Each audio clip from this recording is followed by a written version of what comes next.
If we were to start our business over from scratch, I'm about to share with you 2 major mistakes that we would be sure to avoid. And if you stick around till the end of the video, I'm going to give you a bonus tip on a mistake that could save you a lot of headache if you were about to start your business. Before we get into that, if you are struggling to land jobs right now or can't seem to figure out why you are unable to land bigger and better paying jobs, go check out the first link in the comment section and the description. That will be a link to Local Domination 2, where we teach you how to grow and scale your business to the next level so that you are able to outrank your competitors in your local area. Also, if you don't have a way to keep track of your customers, invoices, card payments, or a way to measure and quote jobs remotely so that you don't have to take the time to drive to the actual job and so that you are able to save on fuel, go check out the link to 𝐃𝐨𝐦𝐢𝐧. That'll be the second link in the comment section and the description. Now that we got that out of the way, let's jump into the topic of the day, with the first mistake being people who get started have no idea how their equipment works because they bought it ready to work, or they don't know the proper mixing ratios to use on which surfaces because they think it's easy and think they know it all because they have nice equipment but fail to do the proper research. Then, right out of the gate, they will jump into an actual paying job without doing a practice job, as we like to call it, for a friend or a family member, where the homeowner will be a lot more lenient or less likely to spread the word and blast all over social media how bad of a job they did, or if they broke or messed something up on the job and ruin their business reputation before they ever had a chance of having an actual reputation in their local area. Just because they came out with a big head thinking that everything would be simple and go great on someone's home they don't even know, instead of taking a couple hours out of maybe the day before or a few days before to go to a friend or family member's home so they could make sure that they had a general idea of how their equipment is going to perform, and more importantly, how to even approach an actual job with some type of basic knowledge on what to expect as far as if they are even going to be able to have a successful first job or even business in the future. Now, I'm not saying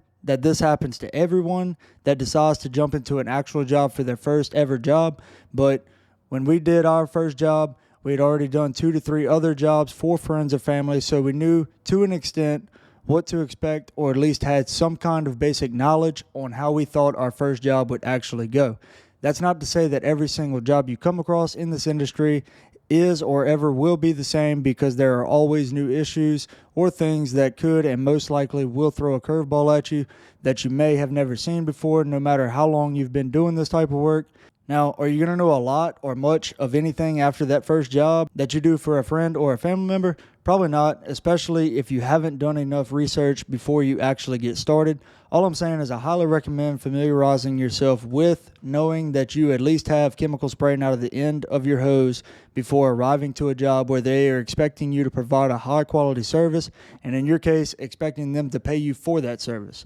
So ask a friend or family member if it would be okay to wash their house or driveway, or maybe their roof if it needs it. Even if you have to do it for free, I'm sure they won't mind. They're not going to say, no, I don't want my home to be nice and clean. This will ensure your equipment is performing properly. You have a basic idea of what mixing ratios are best for which surfaces without damaging or harming anything, as well as enough confidence in your equipment to get you through that first job. Something else to avoid that we see in this industry that some beginners make: they see a part or a piece of equipment on a video or online, and maybe someone told them in their local area, or they saw someone else using it and it looks cool, like a ball valve swivel or a $200 soft wash gun or a nozzle or even a blend manifold. We didn't have our first blend manifold until after our first year in business. Our whole first year we batch mixed. Yes, a blend manifold makes life so much easier, being that you turn a valve and it pretty much does all the work for you, at least most of the time if it's working properly.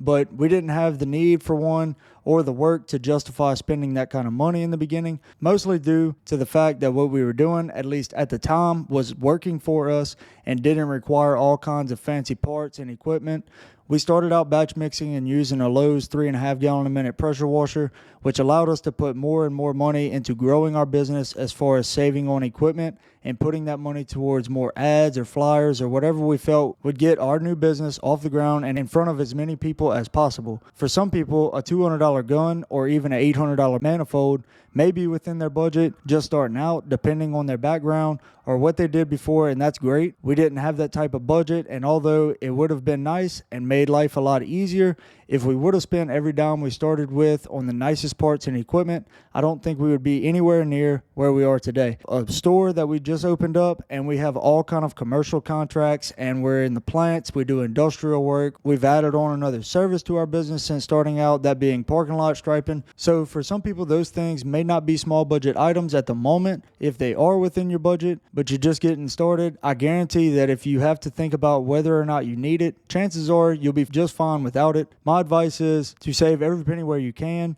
Build a budget system and put those smaller budget items that you want but aren't necessarily necessities on hold for a few months. Grow your business, and those luxury things will come way faster than you think. Also, if you put your money into growing your business right out of the gate, instead of spending it on those things that will make your truck or trailer stand out while it's sitting at your house, not only will it substantially increase your success rate, but after your first year or two, you will have so much more respect for the luxury items when you do have the extra money to spend on them, being that it will feel more like a gift to yourself and your business for being patient and realizing that you could get by with cheaper options just fine. Putting your first few dollars when just starting out to the most important things for your business, which in my opinion are first, marketing and scaling, whether it be paying for ads and running them yourself, or if you are paying someone to manage them for you, which I am now offering to do. If you're interested in me running them for you, go fill out the form in the third link in the comment section and the description. Second most important thing